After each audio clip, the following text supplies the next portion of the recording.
Welcome to my channel, where the scariest stories come to life.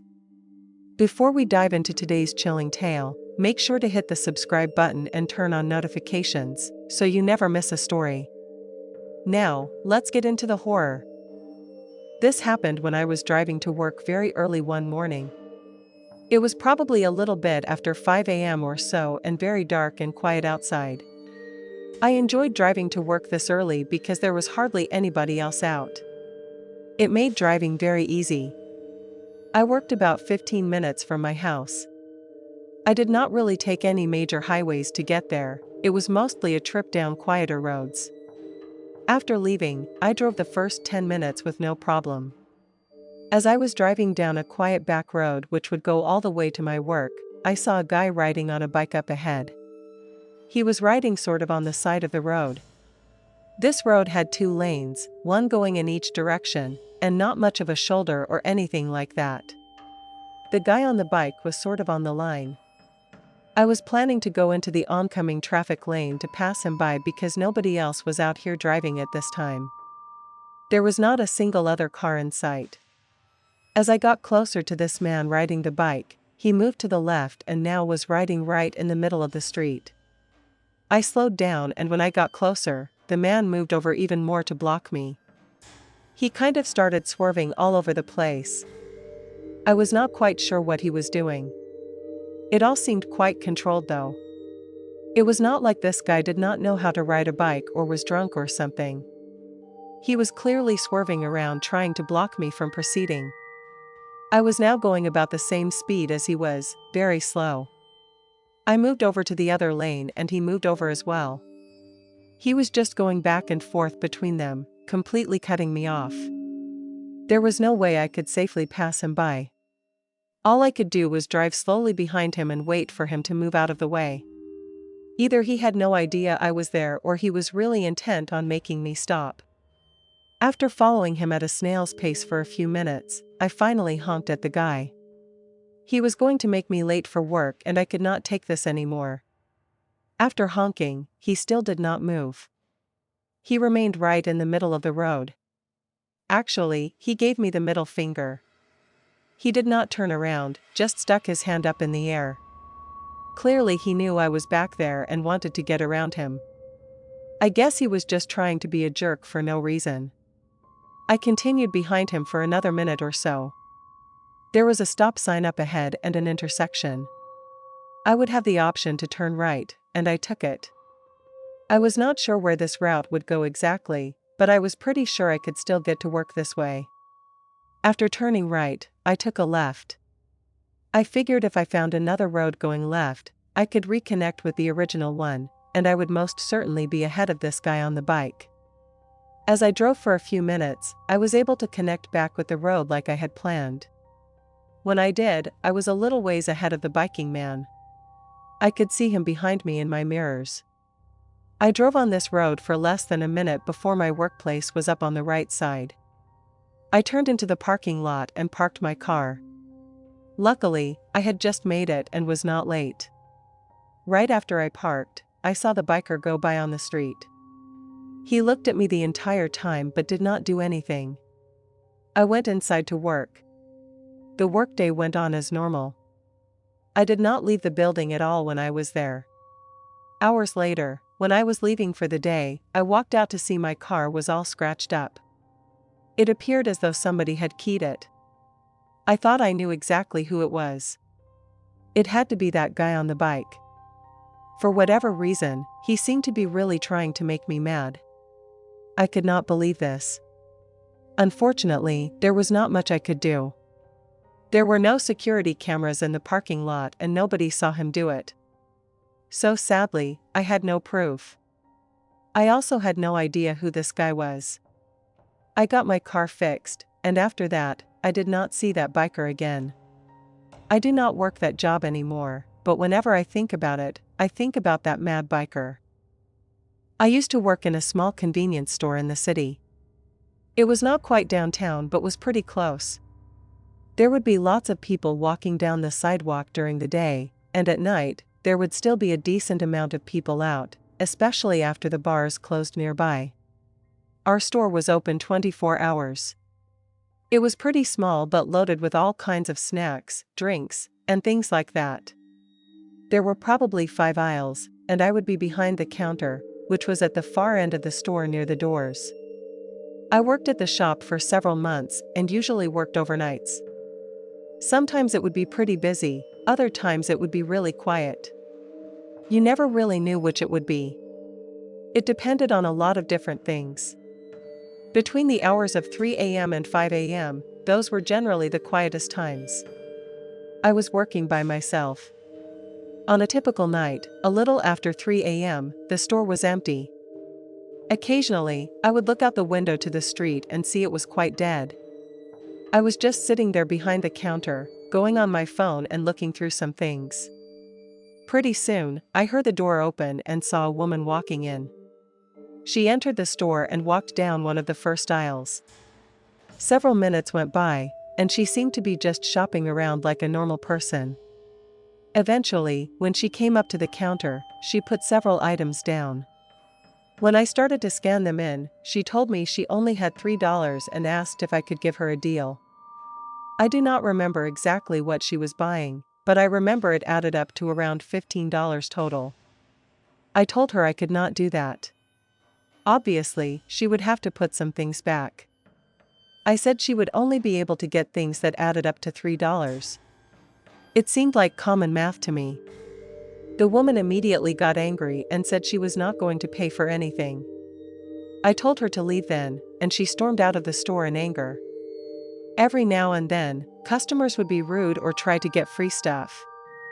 Being in the city in the middle of the night, all kinds of people would come in. I was somewhat used to less than ideal customers and thought that I knew how to deal with them. Around 20 to 30 minutes went by and no more customers came in during that time. Then the door opened, and I saw the woman come back. Behind her was a man this time. This guy was 6'5" and had long, stringy hair and a goatee. I am assuming he must have been the woman's husband or boyfriend or something. He walked right up to me, looking all angry, and accused me of being rude. The guy started cursing me out and did not even give me a chance to talk.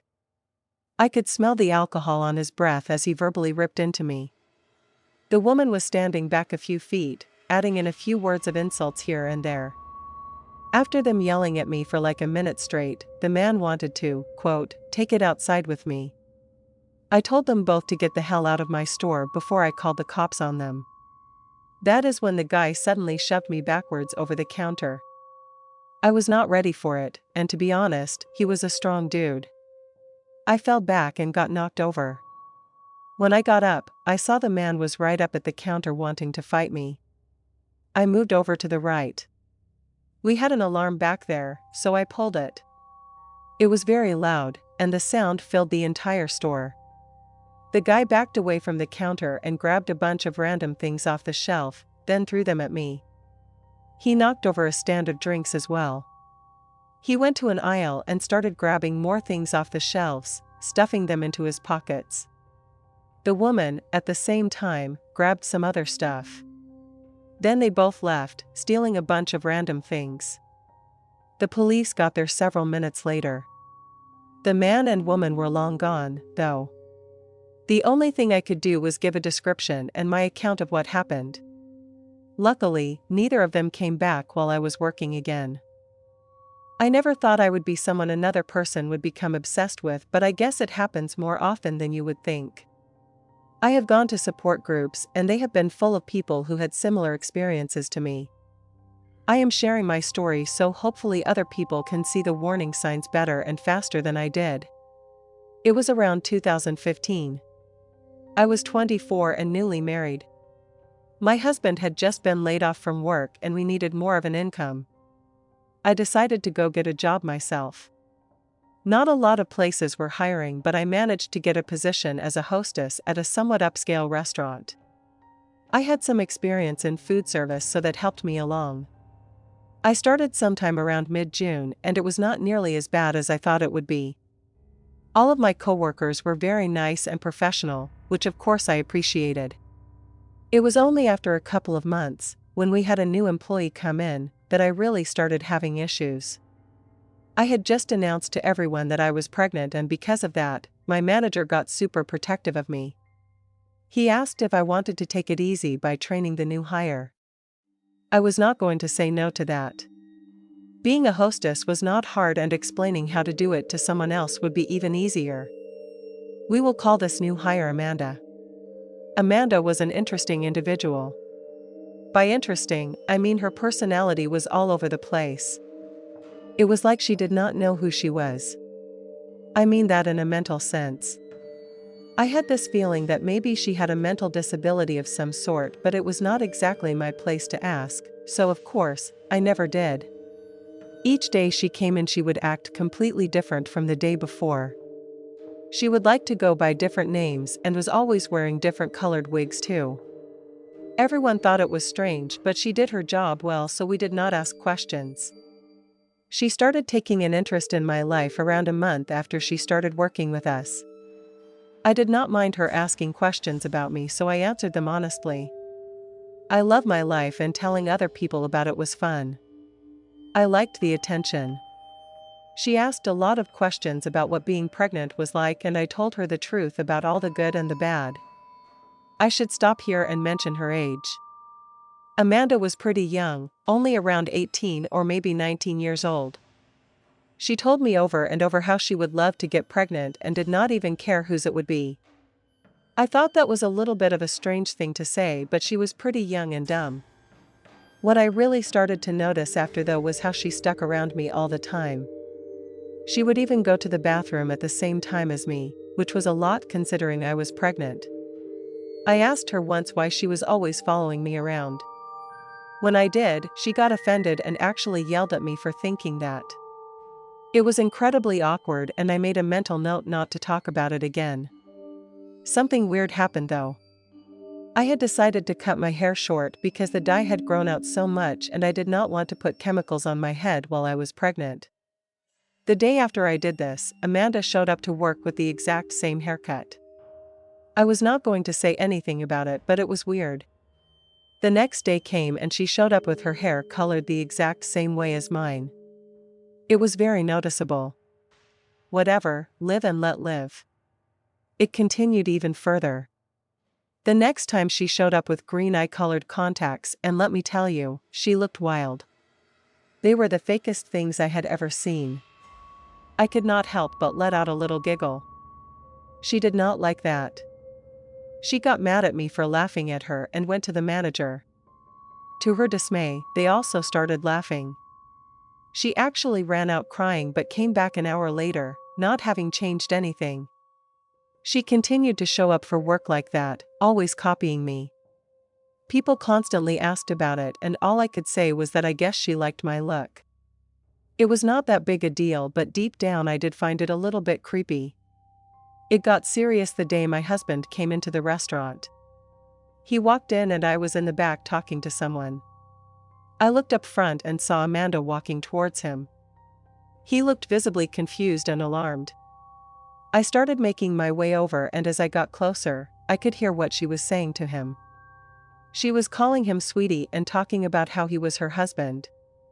I was so utterly shocked to see her wrap her arms around him and pull him in for a kiss. He shoved her off and I asked her what she was doing. She said nothing, only scoffed and walked away. My husband was really freaked out.